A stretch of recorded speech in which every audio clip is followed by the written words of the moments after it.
আল্লাহ কেন আমাদের এই কষ্টকর দুনিয়া সৃষ্টি করেছেন? তিনি তো সব জানেন, আগে থেকেই জানতেন এই দুনিয়া কঠিন, আর অধিকাংশ মানুষ জাহান্নামে যাবে, অধিকাংশ তাকে বিশ্বাস করবে না, অধিকাংশ পাপ করবে। তা জেনেও আল্লাহ কেন বানাইলেন? অনেকে চিন্তার স্বাধীনতার কথা বলেন যে আল্লাহ স্বাধীনতা দিয়ে পাঠাইছেন, তাই পাপ করলে দোষ মানুষেরই। কিন্তু আল্লাহ তো এটাও জানতেন যে স্বাধীন হলেও অধিকাংশ মানুষ পাপই করবে। তাহলে কি বলা যায় আল্লাহ জাহান্নামে যাওয়ার জন্যই আমাদের বানাইছেন? এটা কি জুলুম না? ভাই আহমদ মুসা, এই প্রশ্নটি আপনার মতো আরও হয়তো অনেকের। আমরা এই প্রশ্ন উত্তরে অনেক দীর্ঘ আলোচনা করতে পারলে ভালো হতো, কিন্তু আমাদের হাতে সেই সময় নেই। আমি খুব সংক্ষিপ্তভাবে বলার চেষ্টা করি। প্রথমত, আল্লাহ সংক্রান্ত যত প্রশ্ন আছে আমাদের, এই বেশিরভাগ প্রশ্নের গোড়ায় একটা বড় ধরনের গলদ আছে। সে গলদটা হলো, আমরা আল্লাহকে আমাদের মতো ধরে নিয়ে প্রশ্ন করি।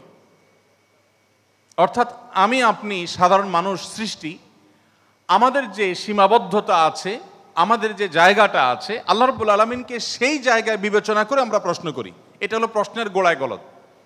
যেমন কেউ যখন প্রশ্ন করে যে আচ্ছা, আমাদেরকে আল্লাহ সৃষ্টি করেছেন, তাহলে আল্লাহকে কে সৃষ্টি করেছেন? নাউজুবিল্লাহ। এরকম প্রশ্ন অনেকে করেন। এই প্রশ্নটার অন্তঃসার শূন্য এবং গোড়ায় গলদ। কারণ আপনি নিজে সৃষ্টি, আপনি জানেন যে কোনো ক্রিয়া ছাড়া কোনো কর্ম হতে পারে না। সেজন্য আপনি নিজে সৃষ্টি হয়েছেন, আপনার স্রষ্টার সন্ধান করছেন যে আমি সৃষ্টি যেহেতু হয়েছে, আমার স্রষ্টা নিশ্চয়ই আছে। ভালো কথা। এখন আল্লাহকেও আপনি আপনার মতো করে ভাবছেন যে তাহলে তারও স্রষ্টা দরকার। তারও যদি স্রষ্টা থাকে তাহলে তিনি স্রষ্টা হলেন কিভাবে?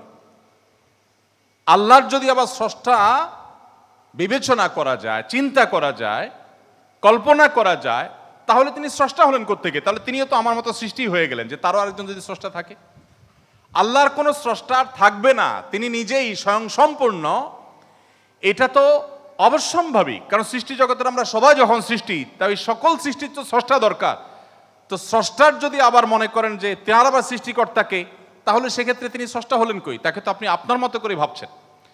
তো এইরকম গোড়ায় কিছু গলদ থাকে। এই প্রশ্ন উত্তরে আমি বলি, কোরআনে কারিমে আল্লাহ তাআলা বলেছেন, লা ইউসআলু আম্মা ইয়াফআল ওয়া হুম ইউসআলুন।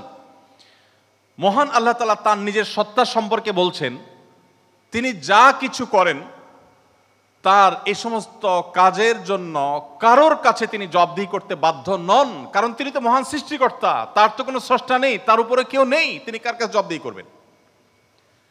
তার কোনো কাজের জন্য তিনি কারোর কাছে জবাবদিহি করেন না, কিন্তু সবাইকে তার কাছে জবাবদিহি করতে হয়।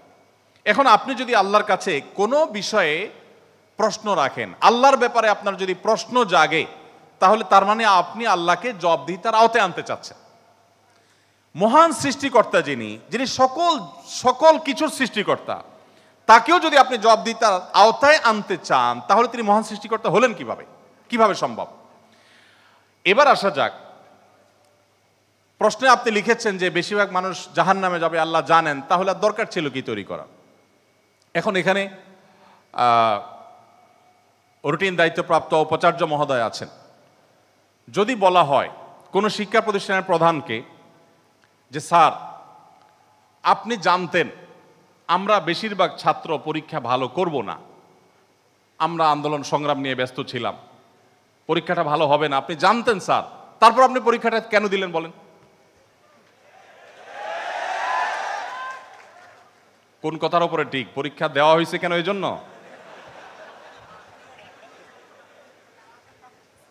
এই প্রশ্নটা যদি করা হয় কোন শিক্ষা প্রতিষ্ঠানের প্রধানকে যে স্যার, বেশিরভাগ ছাত্র আমরা ভালো ছাত্র না, ভালো ছাত্র সবসময় কমই থাকে সংখ্যা, এটা আপনি জানেন স্যার, তারপর আপনি পরীক্ষাটা কেন নিলেন? স্যার যদি পাল্টা প্রশ্ন করেন, পরীক্ষা যদি আমি না নিতাম, তাহলে তোমরা বলতো স্যার আমরা পরীক্ষা দিয়ে দেখতেন, সবাই পারতাম। এই কথা বলার অপশন থাকতো কি থাকতো না? স্যার আপনি পরীক্ষা দেন নাই কেন?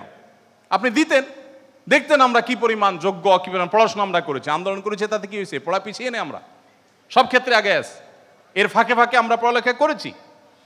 তাহলে আল্লাহ রাব্বুল আলামিনকে আপনি একই প্রশ্ন করতে চাচ্ছেন যে আল্লাহ বেশিরভাগ মানুষ তো জাহান্নামে যাবে, আপনি জানেন, তাহলে সৃষ্টি করলেন কেন? এখন মানুষকে যদি আল্লাহ তাআলা এই অনুভূতি শক্তি তার সৃষ্টির আগেও দিতেন, তাহলে মানুষ তো বলতো আল্লাহ ফেরেশতাদের তৈরি করেছেন, জিনদের সৃষ্টি করেছেন, আমাদেরকে কেন সৃষ্টি করে ইচ্ছা শক্তি দিলেন না, তাহলে আমরা একটু দেখাই দিতাম। আপনি এই প্রশ্ন তো আল্লাহকে করতে পারতেন।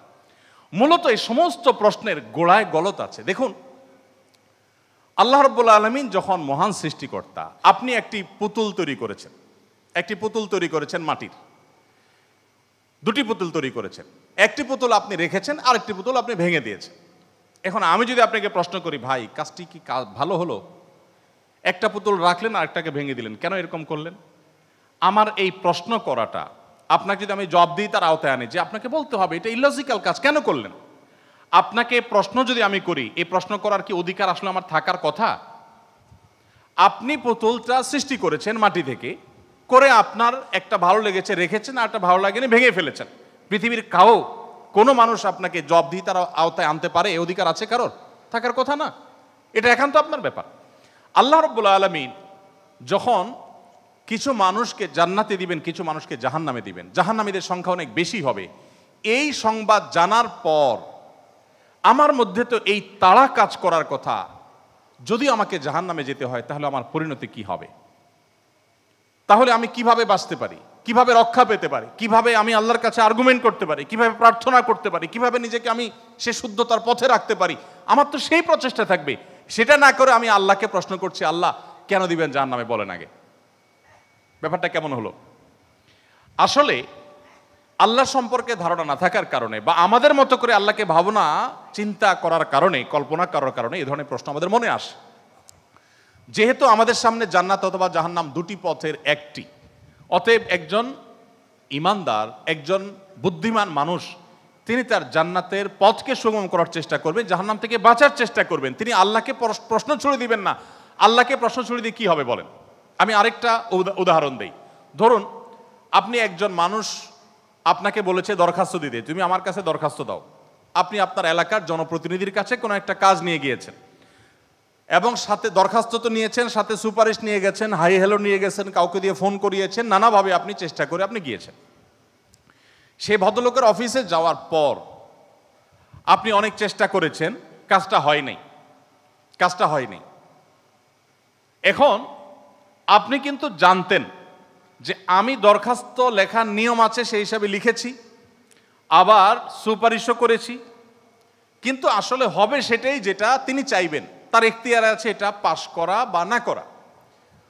এখন আপনি যদি যে তাকে বলেন, ভাই নেতা সাহেব, যেহেতু বিষয়টা সম্পূর্ণ আপনার ইচ্ছাধীন, আপনি দিবেন কি দিবেন না সম্পূর্ণ আপনার এখতিয়ার, আইনও সেভাবে, নিয়মও সেভাবে, সিস্টেমও সেটা, এখতিয়ার 100% আপনার অধীনে, আপনি চাইলে দিবেন, না দিলে নাই, তাহলে নাটক কেন করলেন? দরখাস্ত দেওয়ালেন কেন আমাকে দিয়ে? আমাকে কেন আসতে বললেন? আপনি জানেন সিদ্ধান্ত নেতার হাতে, সিদ্ধান্ত জনপ্রতিনিধির হাতে, সিদ্ধান্ত সে ব্যক্তির হাতে। আপনি জানেন তিনি যা ডিসিশন নেবেন সেটাই হবে। এটা জানার পরও আপনি কিন্তু আপনার চেষ্টায় কোনো ত্রুটি করছেন না, এমনকি আপনি পাবেন না সেই সম্ভাবনা জোরালো হওয়া সত্ত্বেও আপনার চেষ্টা কিন্তু আপনি ত্রুটি করেন না। সেখানে আপনি মানুষ হয়ে বলছেন যে আল্লাহ যাকে জাহান্নামে দিবে সে তো জাহান্নামে যাবেই, এর ব্যত্যয় তো হবেই না, তাহলে আমার আর কষ্ট করে লাভটা কি? আরেকটি উদাহরণ মনে হয়েছে। এক ভদ্রলোক, তিনি একজন মুসলমানকে, একজন সন্দেহের মধ্যে থাকা মুসলমান, নামকাওয়াস্তে মুসলমান, তিনি একজন সিরিয়াস মুসলমান, প্র্যাকটিসিং মুসলমানকে জিজ্ঞেস করতেছে, ভাই প্রতিদিন নামাজের জন্য আহ্বান করে, ভাই নামাজ পড়তে চলো। তো বেনামাজি মুসলমানটা বলে, না ভাই আমি যাব না। তো একদিন বলতেছে, আচ্ছা শুনেন, আল্লাহর ইচ্ছার বাইরে তো কিছু হয় না, আমি আসলে নামাজে যাই, এটা আল্লাহ চাচ্ছেন না, এই জন্য আমি যাই না। তো যেহেতু আল্লাহর ফয়সালা হয়ে গেছে, আমি যেতে পারছি না, তার মানে আল্লাহ আমাকে যাওয়ার তৌফিক দেন না, সেজন্য যাচ্ছি না। তাহলে আপনি অযথা চেষ্টা করে লাভ নাই, কেন আমাকে প্রতিদিন ডাকেন, কোনো দরকার নেই। তো এই ভদ্রলোক তিনি যখন বলেছেন যে আল্লাহ চাইলে তো আমি নামাজ এমনিই পড়তে যাব, আল্লাহ যখন আমার জন্য নামাজের ফয়সালা করবেন, আপনি ডাকা ছাড়াই আমি যাব, আর না করলে তো আমি যাব না, তাহলে আপনি অযথা কেন চেষ্টা করছেন? এই কথা বলার পর ওই নামাজি ব্যক্তি তার কোনো উত্তর না দিয়ে পরের দিন এই ভদ্রলোক যখন অফিসে যাবে কাজের জন্য, একই সাথে তারা থাকে, তো শার্ট প্যান্ট পরে যখন সে কাজের জন্য বের হবে তখন তার এই দোস্ত দরজা আটকে ফেললো এবং সামনে দাঁড়ায় বলল, আজকে তো যাওয়া যাবে না। তো বলে, কেন যাওয়া যাবে না? বলে যে আল্লাহ তো রিজিক দাতা, অতএব আপনার নসিবে যেটা আছে সেটা তো এমনিতেই আসবে, আর না থাকলে আসবে না, আপনি গেলেও আসবে না, তাহলে কেন যাচ্ছেন? রিজিকের ব্যাপারে আপনি নামধারী মুসলমান হিসাবে, নাম সর্বস্ব মুসলমান হিসাবে আপনি বিশ্বাস করেন যে রিজিকে যা আমার বরাদ্দে আছে সেটা আসবেই, কিন্তু আমার চেষ্টা আমাকে করতে হবে। ওই যে ডিসিশন নেতার হাতে, কিন্তু আমাকে দরখাস্ত দিতে হবে, আমাকে অ্যাপ্রোচ করতে হবে, আমাকে চেষ্টা করতে হবে। আমার এই চেষ্টা করাটা হলো আমার দায়িত্ব।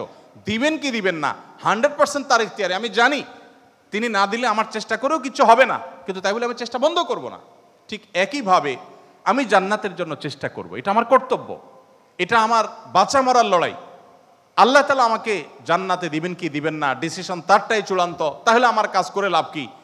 এই প্রশ্ন একেবারেই অবান্তর, একেবারেই অযৌক্তিক, কারণ পার্থিব জীবনে অন্য কোনো ক্ষেত্রে আমরা এটাকে অ্যাপ্লাই করি না।